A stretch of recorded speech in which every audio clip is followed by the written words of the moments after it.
আসসালামু আলাইকুম রহমতুল্লাহি ওবরকাতুহু।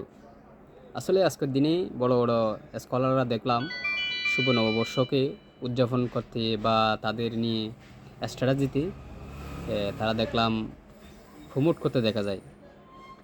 ইসলামিক নববর্ষ বা সেটা কোন হাদিসে বা কোন আয়াতে বা আমাদের ইসলাম ধর্মে কতটুকু ছিল বা ছিল না, বা আমি তো জানি না, আমি কোনো ইসলামের স্কলার না। তবে আমি আগে থেকে জানলাম বা আগে থেকে জানি যে এই সমস্ত নির্দিষ্ট একটা গোষ্ঠী বা এটা মানুষের বানানো আইন, এটাকে প্রমোট করে আসতেছে বা তারা এগুলো পালন করতেছে। আমি কি বলতে পারি না যে এটা মানুষের বানানো, তৈরি করা নির্দিষ্ট গোষ্ঠীকে প্রমোট করা কীভাবে পারে?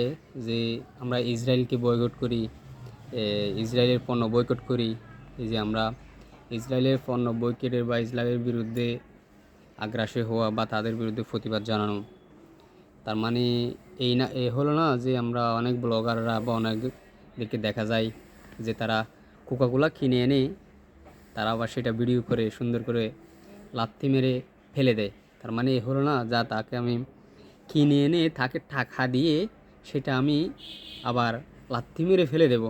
তার মানে এ হলো না যে আমি তার জিনিসটাকে প্রমোট করলাম বা কোকাকোলাকে প্রমোট করলাম। তার মানে এ হলো যে তারা এ ইসলামী নববর্ষকে প্রমোট করলো না।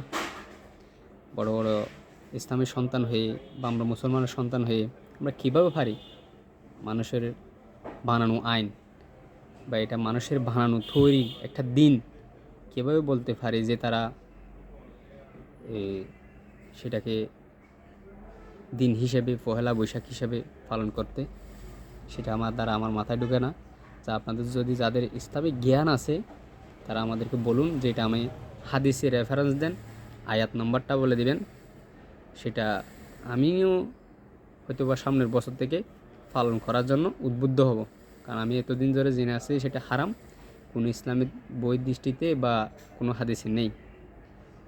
আমি এটাকে নয় যে আমি বলতে চাচ্ছি যে আমি ইসলামিক ভিত্তিতে শরিয়া আমি মানার চেষ্টা করব বা আপনারাও মানার চেষ্টা করুন।